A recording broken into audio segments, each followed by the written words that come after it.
Hello everyone, this is Mayank Nagpal, your chemistry teacher and you are watching me only on your YouTube channel Inspire for You. Student last class में हम लोगों ने lecture number 2 discuss किया था thermodynamics का और आज की क्लास में हम लोग डिस्कस करने वाले हैं लेक्चर नंबर 3 जहां पर बेसिकली हम डिस्कस करेंगे कि एक्चुअल में थर्मोडायनेमिक प्रोसेस क्यों होती है और किन पैरामीटर्स के बेस पर हम इसको आगे बढ़ाएंगे। तो बेसिकली यहाँ पर जब भी हम थर्मोडायनेमिक प्रोसेस की बात करते हैं तो वहाँ पर एनर्जी का एक्सचेंज होता है। तो आज हमें यही डिस्कस करना है कि एनर्जी का एक्सचेंज सिस्टम से सराउंडिंग में और सराउंडिंग से सिस्टम में कैसे एक्सचेंज होता है। तो चलिए स्टार्ट करते हैं। तो अगर हम एनर्जी के एक्सचेंज की बात करते हैं स्टूडेंट, तो एनर्जी के एक्सचेंज में हम कह सकते हैं कि energy exchange can be done by two process, दो प्रोसेस के थ्रू एनर्जी ऑफ एक्सचेंज हो सकता है। एनर्जी का एक्सचेंज हमारे थर्मोडायनेमिक्स में दो कंडीशंस में हो सकता है, बाय चेंजिंग द हीट यानी थ्रू हीट के थ्रू, और दूसरा एक्सचेंज हम एनर्जी का एक्सचेंज कर सकते हैं किसके थ्रू, वर्क के थ्रू। यानी अगर हमें एनर्जी का एक्सचेंज करना है सिस्टम से सराउंडिंग में और सराउंडिंग से सिस्टम में, तो या तो एनर्जी का एक्सचेंज होगा in the form of heat, यानी होगा एक किस में, in the form of heat, और या फिर होगा एनर्जी का exchange in the form of work.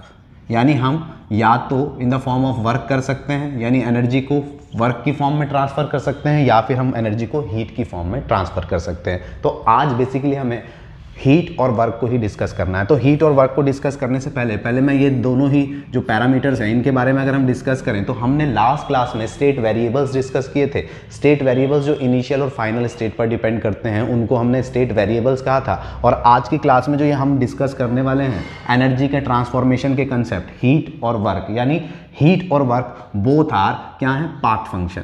ये हमारे स्टेट फंक्शन नहीं होते हैं। हीट और वर्क क्या है, दोनों ही पाथ फंक्शन है। तो हम ये भी कह सकते हैं कि एक्चुअल में आज की क्लास में हम लोग पाथ फंक्शंस को डिस्कस करने वाले हैं, और लास्ट की क्लास में हम लोगों ने डिस्कस किया था स्टेट वेरिएबल्स या स्टेट फंक्शंस को डिस्कस किया था। अब बारी आती है कि व्हाट इज हीट, कि हीट हम किसे कहेंगे या डेफिनेशन वाइज हीट को एक्सप्लेन कैसे करेंगे।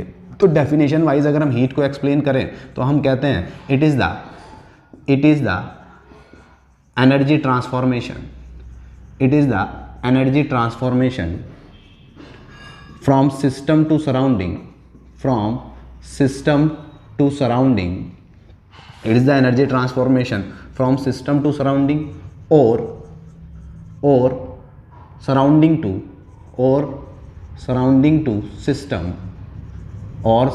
to system when temperature is different, when temperature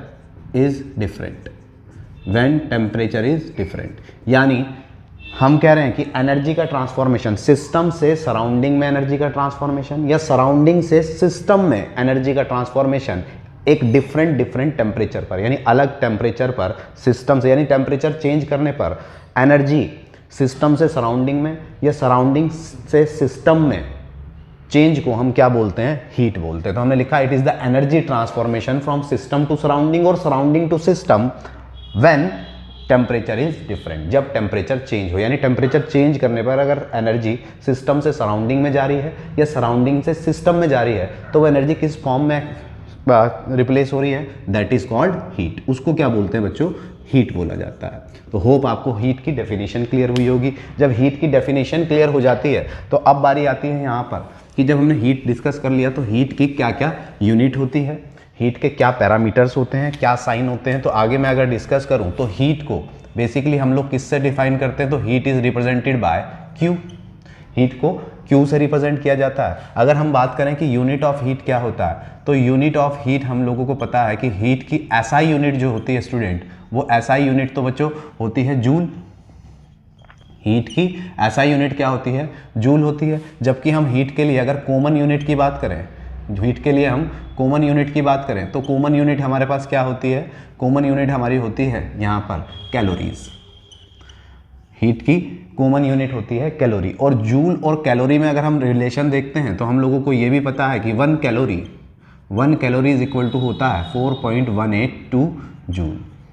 तो 1 कैलोरी इज इक्वल टू होता है 4.18 जूल। तो होप आपको ये कंसेप्ट क्लियर हुआ होगा कि हीट क्या होती है। एनर्जी के ट्रांसफॉर्मेशन के दो पैटर्न हैं, बाय हीट और बाय वर्क। हीट क्या होता है? जब सिस्टम से सराउंडिंग में, सराउंडिंग से सिस्टम में एनर्जी का ट्रांसफॉर्मेशन हो रहा है डिफरेंट टेम्परेचर पर, यानी टेम्परेचर को चेंज करने पर, तो उसे क्या बोला जाता है? हीट बोला जाता है। हीट को Q से रिप्रेजेंट किया जाता है, यूनिट जूल होती है और कॉमन यूनिट कैलोरी होती है, ठीक है। और कैलोरी के साथ साथ 1 कैलोरी जो इक्वल होता है वो 4.182 जूल के बराबर होता है। तो होप आपको ये बात भी क्लियर हुई होगी। अब अगर हम हीट के लिए एसआई कन्वेंशन की बात करते हैं, एसआई कन्वेंशन या हम कहें कि इंटरनेशनल कन्वेंशन की बात करें, यानी अगर हम किसी सिस्टम पर काम कर रहे हैं तो हमें किस सिंबल से हीट को रिप्रेजेंट करना है, एसआई कन्वेंशन की बात करते हैं तो हम कहते हैं according to international convention, according to international convention अगर हम कहें कि हीट एब्जॉर्ब्ड, अगर और एब्जॉर्ब्ड वर्ड ना यूज करें तो हम क्या वर्ड यूज करेंगे? गिवन। हीट एब्जॉर्ब्ड और given to the system is equal to, हमेशा क्या होती है? पॉजिटिव। हीट एब्जॉर्ब और गिवन टू द सिस्टम क्या होती है? पॉजिटिव होती है, यानी Q की वैल्यू हमेशा ग्रेटर देन आती है 0। कब? अब देखिए हमने क्या कहा? हीट एब्जॉर्ब यानी सिस्टम, सपोज करते हैं हमारा कोई सिस्टम है, ये सिस्टम है और ये हीट एब्जॉर्ब कर रहा है, इसको मिल रही है हीट, ठीक है। या हम कहें कि given to the system, system को हीट दी जा रही है। जब इस सिस्टम को मैं हीट दूंगा तो इसकी हीट बढ़ेगी या घटेगी? तो इसकी हीट बढ़ेगी, और अगर इसकी हीट बढ़ी तो Q इज इक्वल टू क्या आएगा? ग्रेटर देन 0, यानी Q आएगा पॉजिटिव में। तो हीट एब्जॉर्ब्ड और given to the system, heat absorbed या फिर गिवन टू द सिस्टम क्या होता है? पॉजिटिव। वहीं पर अगर हम दूसरा टर्म यहां पर यूज करते हैं, सेकंड टर्म की अगर हम बात करें तो सेकंड टर्म हमारा क्या हो सकता है? हीट रिलीज्ड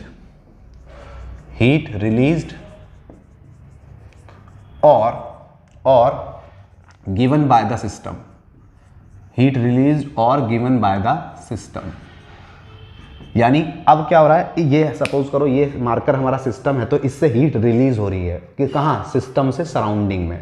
या फिर मैं कहूं कि सिस्टम के द्वारा हीट दी जा रही है कहाँ पर? सराउंडिंग में ट्रांसफर हो रही है किसी कंडक्टिंग वॉल से। तो अगर ऐसा कुछ हो रहा है तो उस केस में जो हीट होता है, IUPAC कन्वेंशन के हिसाब से हीट का जो वैल्यू आएगी या हीट का जो साइन बनेगा वो क्या होगा? नेगेटिव। हीट क्या आएगी? नेगेटिव में आएगी, यानी Q की वैल्यू लेसर देन होगी 0। Q की वैल्यू लेसर देन होगी 0। तो ये IUPAC कन्वेंशन है हमारे हीट के लिए। तो ये था हीट से रिलेटेड बात। और हीट पाथ फंक्शन है, वर्क फंक्शन नहीं है, यानी पाथ फंक्शन है लेकिन क्या है? स्टेट फंक्शन नहीं है। अब बारी आती है स्टूडेंट, अगर आपने ये कन्वेंशन देख लिया, ये हमें न्यूमेरिकल में बहुत नीड पड़ेंगे कन्वेंशन, इसलिए हम लोगों ने यहाँ पर डिस्कस कर लिए। अगर कन्वेंशन हम लोगों ने डिस्कस कर लिए तो बारी आती है वर्क की, यानी second transformation, second pattern of heat transformation, या हम कहें second pattern of energy transformation. तो second pattern of energy transformation हमारे पास क्या था? अभी मैंने आपको बताया कि सेकंड पैटर्न जो है एनर्जी का ट्रांसफॉर्मेशन, हीट तो फर्स्ट पैटर्न था जिसको हमने डिस्कस कर लिया। सेकंड पैटर्न जो हम लोग यहाँ डिस्कस करेंगे वो होगा हमारे पास वर्क। सेकंड पैटर्न जो होगा वो हमारे पास होगा वर्क। अब अगर मैं बेसिकली वर्क की बात करता हूँ तो वर्क हमारे पास, यहाँ मैं इसको थोड़ा सा पार्ट में डिवाइड कर देता हूँ। तो वर्क हमारे पास क्या होता है? वर्क बेसिकली 3 तरीके का हो सकता है। एक्चुअल में हीट की भी बात करूँ तो हीट क्या है? एक नॉन मैकेनिकल, हीट क्या है? एक नॉन मैकेनिकल प्रोसेस है। हीट क्या होती है? Non mechanical process. लेकिन वर्क क्या है? वर्क एक्चुअल में मैकेनिकल प्रोसेस है। मैकेनिकल प्रोसेस का मतलब जहाँ कोई चीज़ वर्किंग करे और वर्क यानी मूवमेंट करे जिसकी वजह से कुछ चेंज आए, ठीक है, तो ये मैकेनिकल प्रोसेस होती है। तो हमारे पास जो वर्क होता है बेसिकली वो 2-3 तरीके का वर्क होता है जिसको हम बोलते हैं, फर्स्ट वर्क जो है वो है मैकेनिकल वर्क। फर्स्ट वर्क जो हो सकता है हमारे पास वो होता है मैकेनिकल वर्क। सेकेंड वर्क की जब हम बात करते हैं तो एक होता है प्रेशर वॉल्यूम वर्क, और थर्ड वर्क जो हम बेसिकली डिस्कस करते हैं वो होता है इलेक्ट्रिकल वर्क, ठीक है। तो अब बेसिकली हमें मैकेनिकल वर्क को डिस्कस करना है। तो सबसे पहले मैकेनिकल वर्क को डिस्कस करने के लिए हम लोग डिस्कस करेंगे कि वर्क की डेफिनेशन क्या है। तो वर्क की डेफिनेशन हम कहते हैं work is the mechanical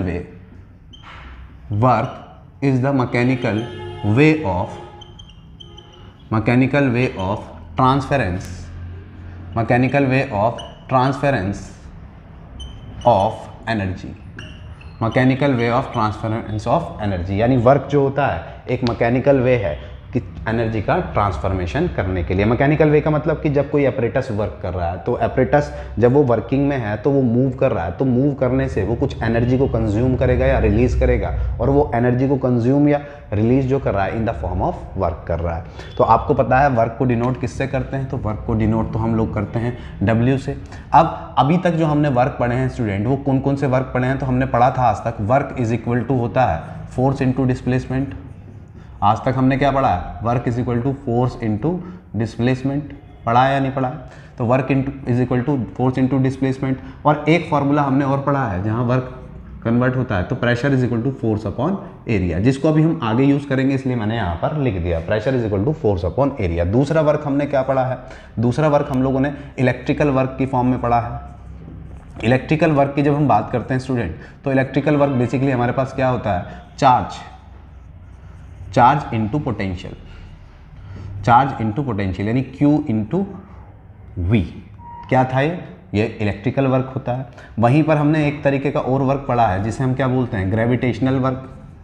gravitational work, तो अगर हम जब ग्रेविटेशनल वर्क की बात करते हैं तो वो क्या होता है, mgh होता है। एक स्प्रिंग वर्क भी होता है, तो वो सारी बातें फिजिक्स में जहाँ फिर ज़्यादा हम फिजिक्स में चले जाएंगे। तो बेसिकली वर्क जो होता है, work is the mechanical way of transference of energy, यानी किसी चीज़ के मूव करने की वजह से, है ना, काइनेटिक एनर्जी की वजह से उसमें पार्टिकल्स में जो एनर्जी का ट्रांसफॉर्मेशन होगा उसी को बोलेंगे वर्क। और work is equal to force into displacement हम लोगों ने पढ़ा है। इलेक्ट्रिकल वर्क की फॉर्म में हमने चार्ज इंटू पोटेंशियल की फॉर्म में पढ़ा है।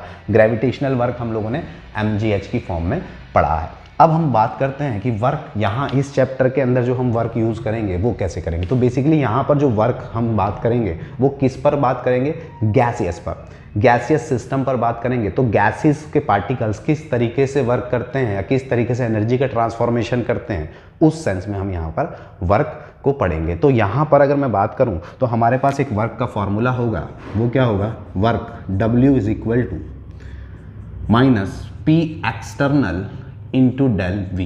तो ये हमारे पास एक वर्क का फॉर्मूला आएगा जिसको हमें अभी ड्राइव भी करेंगे। मैंने अभी पहले ही बता दिया कि ये फॉर्मूले को हम यहाँ डिस्कस करने वाले हैं। वर्क इज इक्वल टू, और ये वर्क, ये फॉर्मूला कहाँ काम कर रहा है, गैसियस सिस्टम के लिए। गैसियस पार्टिकल्स जब वर्क कर रहे हैं तो उस पर ये फॉर्मूला अप्लाई होगा। W is equal to minus P external, EXT for external pressure into volume change, del V का मतलब चेंज इन वॉल्यूम। अब ये फॉर्मूला कैसे डिराइव हुआ वो भी हम वन बाय वन सब कुछ डिस्कस करते हैं। चलिए स्टार्ट करते हैं डिस्कस करना। पहले मैं इसको सबको रब कर देता हूँ, ठीक है, और इसके बाद हम लोग इसको प्रूव करेंगे और उसके बाद हम वर्क के बारे में बेसिक जानकारी जितनी भी हैं आज हम यहाँ पर इस लेक्चर के अंदर कवर कर लेंगे। तो चलिए स्टार्ट करते हैं वर्क के लिए। वर्क के लिए अगर मैं बात करता हूँ तो वर्क सपोज करते हैं, अगर हम फॉर गैसेस के लिए, गैसियस सिस्टम के लिए बात कर रहे हैं, गैसेस के लिए बात कर रहे हैं, तो गैसेस के लिए दो केसेस बनते हैं।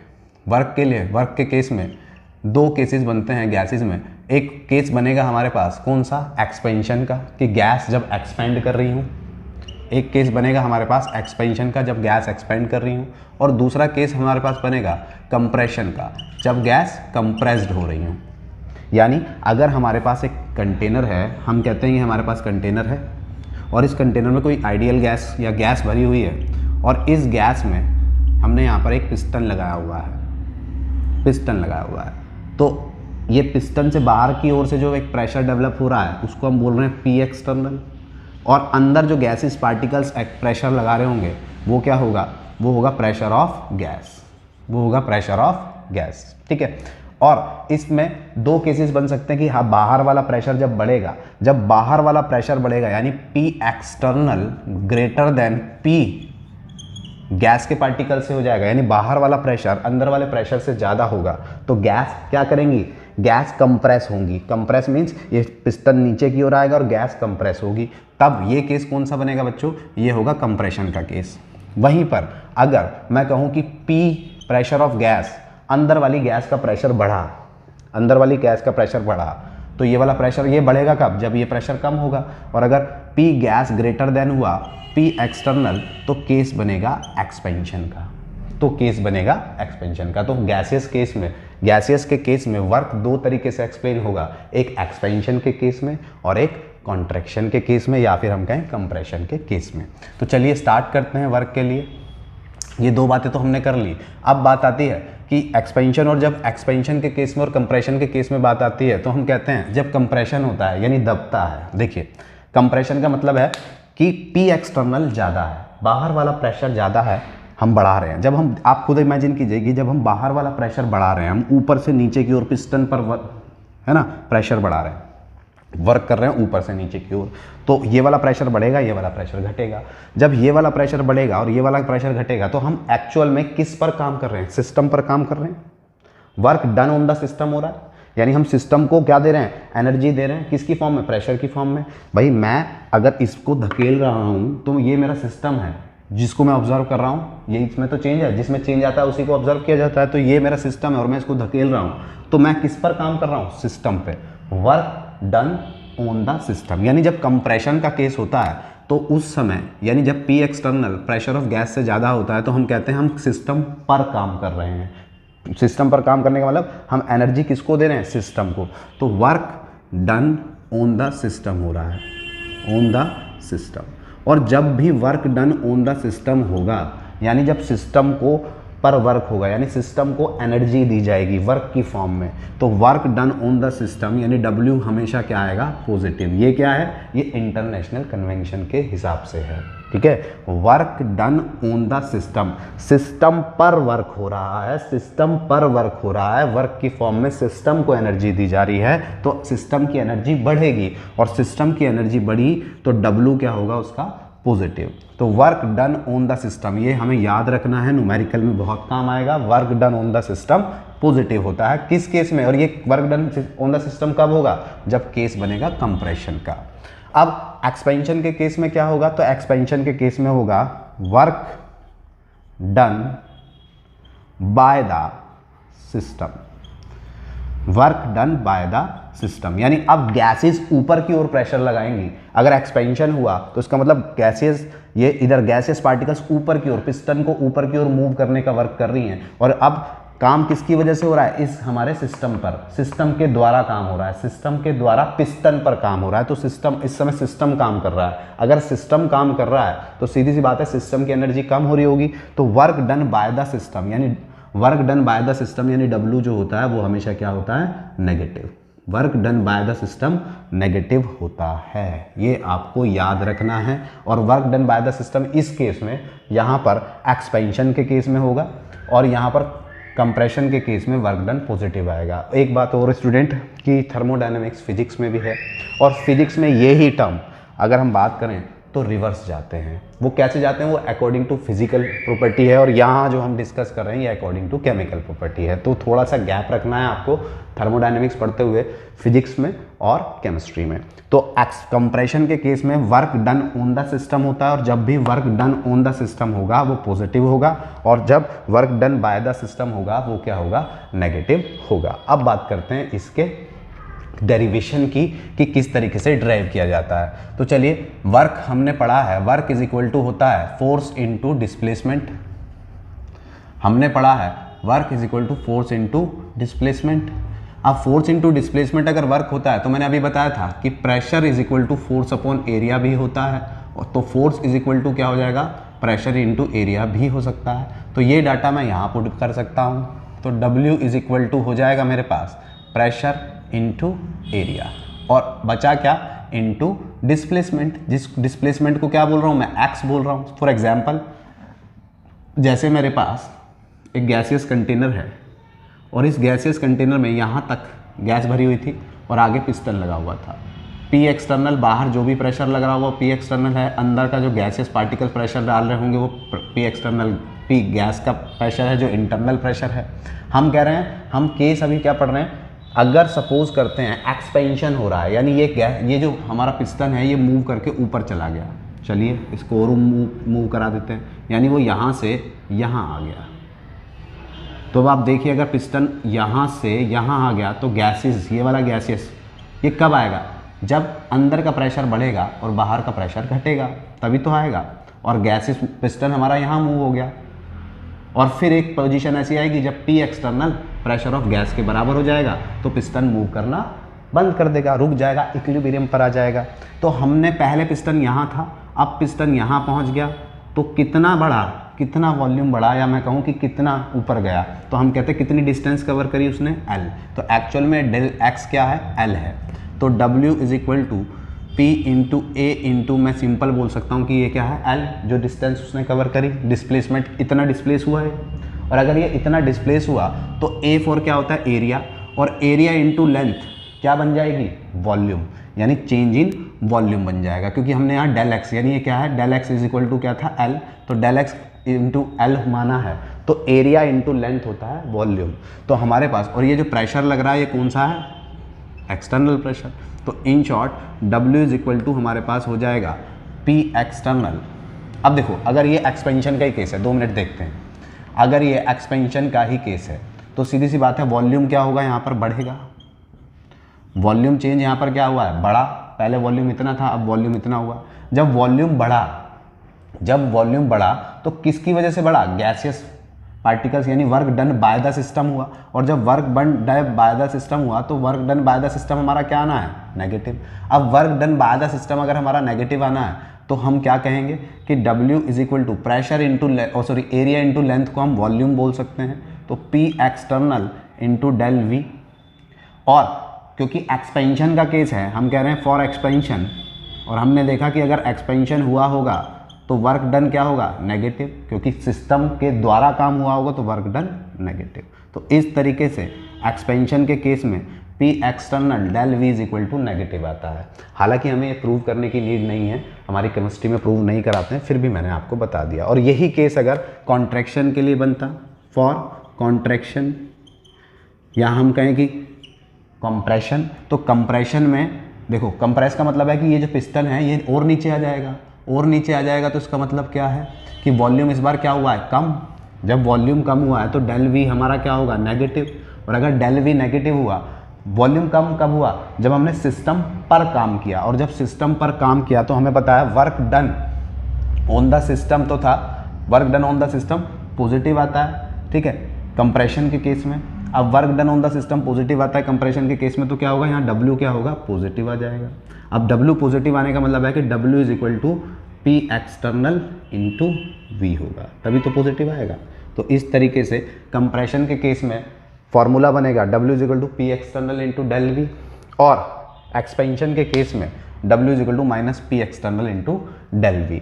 हालांकि हमें बस ये याद रखना है डायरेक्ट, ये था हमारा वर्क का कंसेप्ट, ठीक है। और आपको ये नेगेटिव क्यों आया, तो मैं आपको एक बात थोड़ा सा फिजिक्स में लेके जाता हूँ। तो फिजिक्स में कहते हैं कि जब फोर्स और डिस्प्लेसमेंट अपोजिट होते हैं एक दूसरे के, जब फोर्स और डिस्प्लेसमेंट एक दूसरे के अपोजिट होते हैं तो वर्क उस केस में नेगेटिव आता है, वर्क उस केस में नेगेटिव आता है। ये आपने फिजिक्स में पढ़ा होगा, जब फोर्स और डिस्प्लेसमेंट एक दूसरे के अपोजिट होते हैं तो वर्क नेगेटिव आता है। क्यों आता है, तो वहाँ पर कॉन्सेप्ट लगता है Fs cos 180, Fs cos 180, और Fs cos 180 के हिसाब से वर्क डन नेगेटिव आता है। खैर ये फिजिक्स की बात थी, तो इन शॉर्ट आप सिंपल याद रखिए, एक्सपेंशन का केस है तो ये फार्मूला, कॉन्ट्रैक्शन का केस है तो वर्क डन के लिए ये फार्मूला। लेकिन कब, गैसियस सिस्टम के लिए। अब इससे आगे बात करते हैं थोड़ा सा, एक्सटर्नल डेल V ये कब है, जब हमारा प्रेशर कांस्टेंट हो, यानी ये वर्क डन है, हमें निकालना है वर्क डन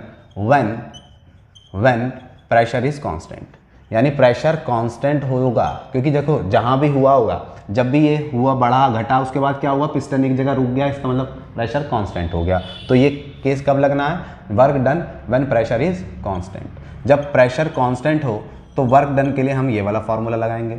अदरवाइज हम ये कह सकते हैं ऑन वेरिएबल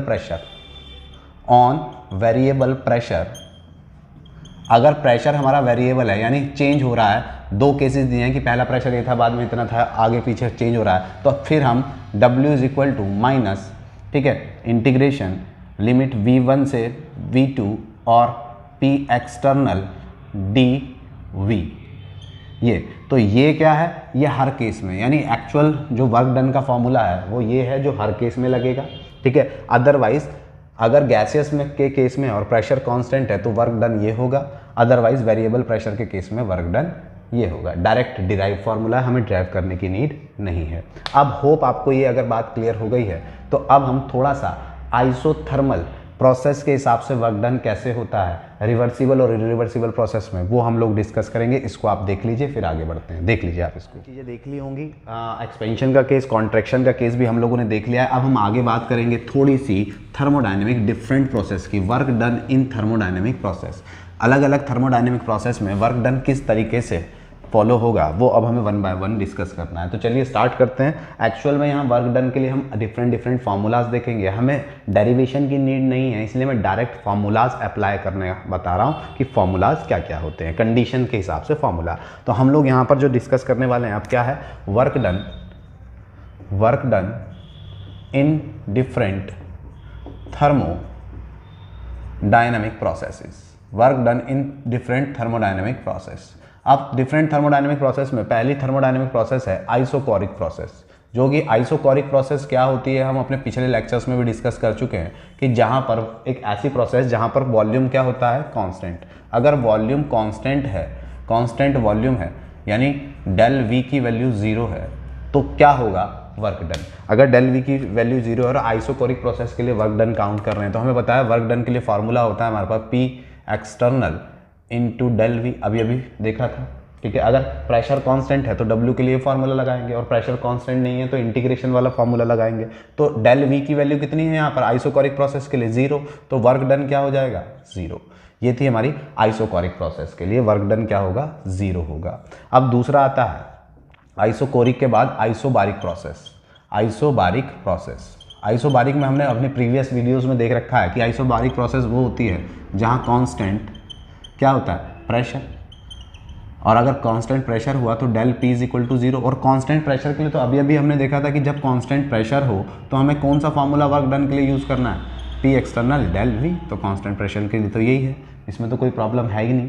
तो अब इससे आगे जो बात आती है थर्मोडायनेमिक प्रोसेस में कि वर्क डन आइसोथर्मल एक्सपेंशन के केस में हमें क्या देखना है, वो डिस्कस करना है। That is too much important, जिसके लिए एक से दोनों फॉर्मूला हमारे पास आएंगे। तो होप आपने ये दोनों चीज़ें देख ली होंगी। अब हम आगे जो बात कर रहे हैं वो है हमारे पास, उसके लिए हम क्या कहेंगे, तो नेक्स्ट टॉपिक हमारे पास जो है वो है work done in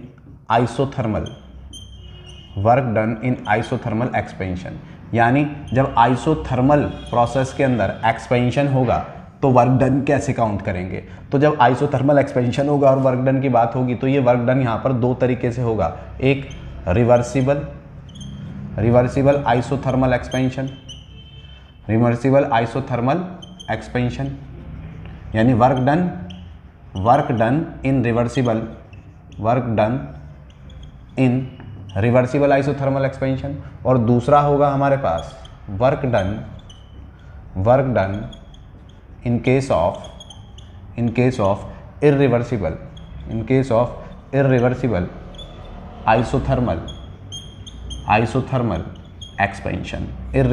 isothermal expansion.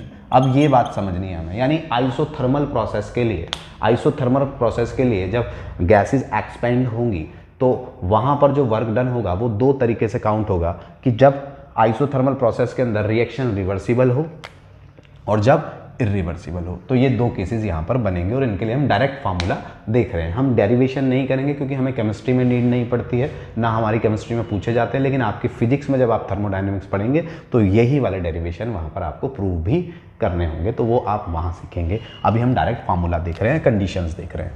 तो इस केस में हम कहते हैं कि जब हम बात कर रहे हैं रिवर्सिबल वाले केस के लिए, ठीक है, कौन सा, ये वाला work done in reversible isothermal expansion. तो work done in reversible isothermal expansion में हम जो फॉर्मूला यूज़ करते हैं W reversible is equal to होगा माइनस NRT, यानी ये डेरिवेटेड फार्मूला डिराइव करके हम लाए हैं।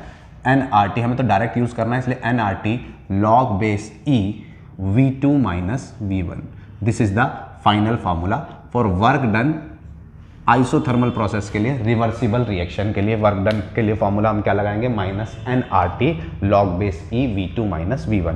हमें पता है ये जो log बेस E है, इस बेस को log बेस 10 में कन्वर्ट करने के लिए हम क्या करते हैं, हम अगर इस पूरी वैल्यू को 2.303 से मल्टीप्लाई कर दें तो ये log base E log base 10 में कन्वर्ट हो जाता है। तो हमारे पास फॉर्मूला हो सकता है W reversible is equal to 2.303 NRT log base 10 V2 minus V1। तो this is the work done reversible for isothermal adiabatic isothermal process के लिए। तो ये रिवर्सिबल प्रोसेस के लिए है।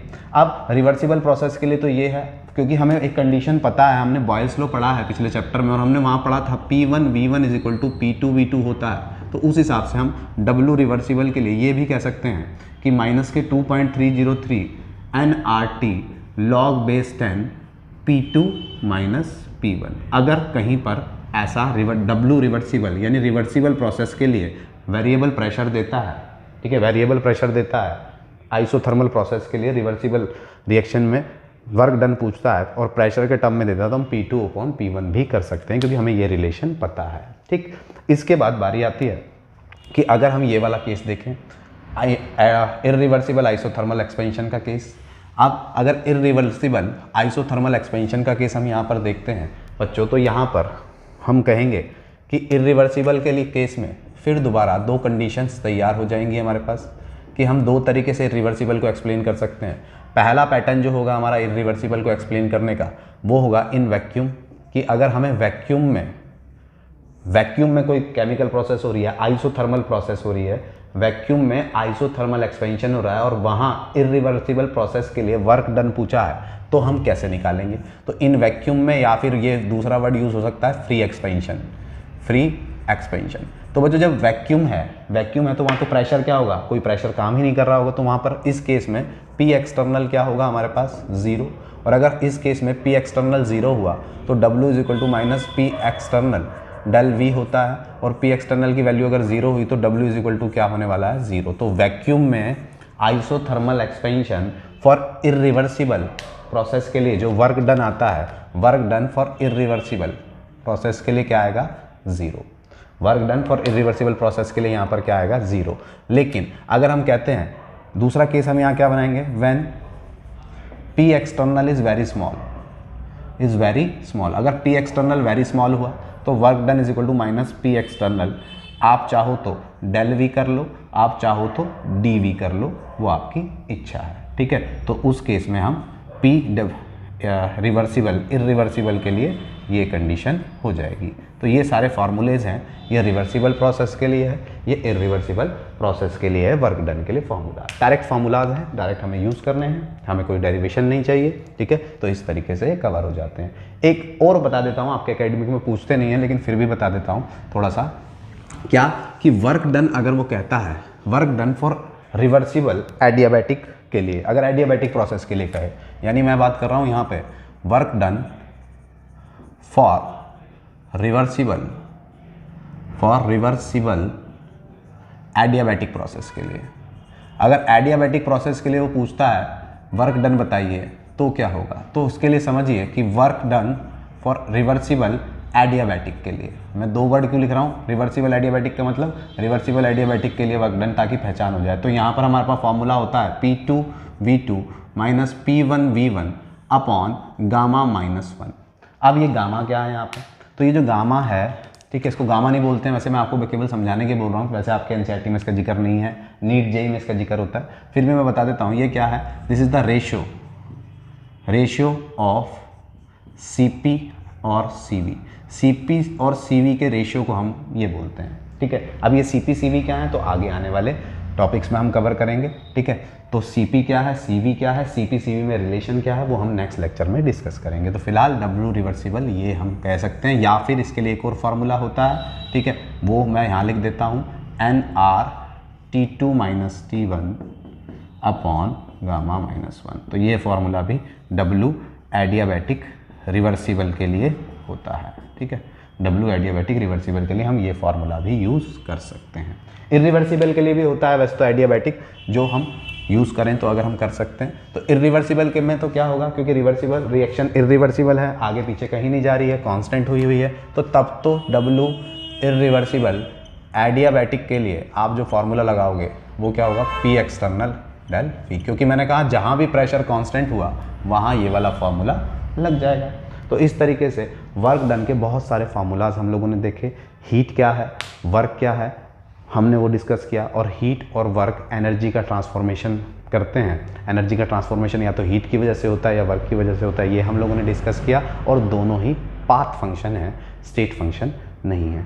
नेक्स्ट क्लास में हम लोग डिस्कस करेंगे इंटरनल एनर्जी और फर्स्ट लॉ ऑफ थर्मोडायनेमिक्स। मिलता हूँ आपसे नेक्स्ट वीडियो में। Thank you very much.